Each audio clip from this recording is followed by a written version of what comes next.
ओम नमः शिवाय। आपका स्वागत करता हूं दोस्तों द सेंटर ऑफ ज्योतिष एंड वास्तु में। दर्शकों, इस चैनल में हम आपको देते हैं कंप्लीट बास्केट ऑफ वेलनेस, जिसमें है ज्योतिष, वास्तु तथा इनसे जुड़ी हुई तमाम वो जानकारियां जो आपके जीवन को बेहतर बना सकती हैं। मैं हूं पंडित अनूप मिश्रा। मैं पिछले 28 वर्षों से ज्योतिष और वास्तु की सेवा में हूं।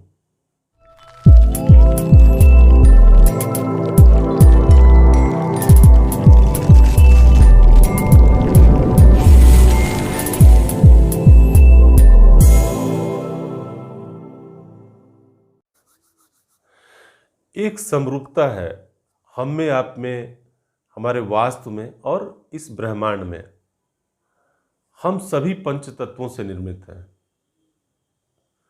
और हम हो या आप हो या हमारा वास्तु हो, हम सभी इस ब्रह्मांड की एक सूक्ष्म प्रतिकृति ही तो हैं। अब दर्शकों, हम बात करेंगे ब्रह्म स्थान की, तो एक प्रश्न उठता है कि वास्तु में कहाँ होता है ब्रह्म स्थान। साथ के चित्र में आप देखें, ब्रह्म स्थान यानी घर का केंद्र, विशेषतया दो दिशाएं, ऊर्ध्व दिशा और अधो दिशा। इस दिशा का अनुमान हम केंद्र से ही करते हैं और इन दो दिशाओं के स्वामी स्वयं भगवान ब्रह्मा हैं। इसी नाम पर इस स्थान को ब्रह्म स्थान कहा गया। एक और बात, पंच तत्वों में यह ब्रह्म स्थान आकाश तत्व है, क्योंकि यह सीधा आकाश यानी ब्रह्मांड से कम्युनिकेट करता है। इसलिए शास्त्रों में इस स्थान को खुला रखने का ही प्रावधान किया गया। दर्शकों, हम में से जो भी व्यक्ति ऐसे मकानों में रहे हैं जिसमें मध्य में आंगन हो, तो आप याद जरूर करते होंगे कि एक बड़े परिवार के बावजूद कितना खुशहाली का वातावरण हुआ करता था। पहले इसी ब्रह्म स्थान में यानी घर के आंगन में ही समस्त शुभ कार्य संपन्न किए जाते थे, जैसे कि शादी विवाह हो, जनेऊ का प्रावधान हो या कुछ भी आयोजन हो, इसी ब्रह्म स्थान में ही किया जाता था। और इसके बाद यहाँ तक कि मृत्यु के उपरांत भी शव को इसी ब्रह्म स्थान में ही लिटाया जाता था। आज हम इसकी इन सुविधाओं से शहरी क्षेत्रों में तो एकदम वंचित हैं। अब मैंने इधर बीच अपनी प्रैक्टिस में कहीं भी मध्य के आंगन का प्रावधान तो देखा ही नहीं है। आंगन यानी साइड कोर्टयार्ड, जहां पर लोग यूटिलिटी के लिए बनाते हैं, वह ब्रह्म स्थान नहीं हो सकता। अब दर्शकों, हम बात करेंगे ब्रह्म स्थान से जुड़ी हुई कुछ समस्याओं की और उनके हल्के फुल्के निदान की भी बात करेंगे। आगे बढ़ने के पूर्व एक बात अवश्य कहना चाहूँगा कि हमारे पूज्य गुरुदेव एकदम स्पष्ट शब्दों में कहते हैं कि आज इस शहरी क्षेत्र में जो पंच तत्व होते हैं उसमें से एक तत्व यानी आकाश तत्व, ये तो हम लोग खो चुके हैं और हम सभी वास्तु विकलांगता की अवस्था में जी रहे हैं।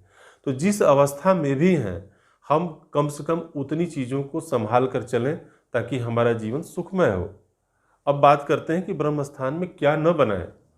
ब्रह्म स्थान में पहली बात ध्यान रखें कि यहाँ पर सीढ़ियाँ, जो कि वास्तु में सबसे भारी मानी जाती हैं, यहाँ सीढ़ी का निर्माण न करें। दूसरा, रसोई घर का निर्माण केंद्र में न करें यानी ब्रह्म स्थान में। तीसरा, यह बात तो विशेष ध्यान रखें कि यहाँ कोई गड्ढा न हो। और चौथा, यहाँ बीच में कोई खंभा न हो। एक लाइन याद आती है विश्वकर्मा प्रकाश की, स्पष्ट लिखा है कि जाके घर बीचे खंभा तो का करें जगदम्बा। यानी अगर मध्य में कोई स्तंभ का निर्माण आपने करा दिया है तो वहाँ देवी भी आपकी रक्षा नहीं कर पाएंगी, क्योंकि वहाँ पर वास्तु पुरुष का नाभि स्थल होता है। तो आप यदि उसको ये समझ के चलेंगे तो बहुत सारी समस्याओं का समाधान आप स्वयं करने में सक्षम होंगे। अब अगर हमने गलत कर दिया है तो क्या समस्याएं हो सकती हैं? तो पहली समस्या तो यूं जान लें कि ज्योतिष कहता है कि अगर आपके पेट में समस्या है तो इससे 80 प्रकार के रोग हो सकते हैं, और यह आपका पेट स्थल यानी नाभि का स्थल है। तो आप इससे अनुमान लगा लें कि कितनी बीमारियां हो सकती हैं। पेट से संबंधित तमाम रोग और यहाँ तक हमने देखा है कि यदि ब्रह्म स्थान में गड़बड़ी है तो उस मकान में या उस वास्तु में स्त्रियों को गर्भधारण में भी समस्या आती है। और आज के परिवेश में जो हम कर सकते हैं, यदि हमारे मकान में ब्रह्म स्थान में और कुछ गड़बड़ी नहीं है तो एक छोटा सा निदान आप अवश्य कर लें। यदि कवर्ड है वहाँ पर एक क्रिस्टल बॉल लगा दें, इससे इनके दोषों का कुछ हद तक तो शमन अवश्य होगा। तो दर्शकों, ये वीडियो आपको कैसा लगा ये कमेंट बॉक्स में अवश्य बताएं और आग्रह करता हूं कि हमारे चैनल को सब्सक्राइब करें, वीडियो को लाइक करें और अपने दोस्तों या मित्रों को शेयर करना ना भूलें। धन्यवाद।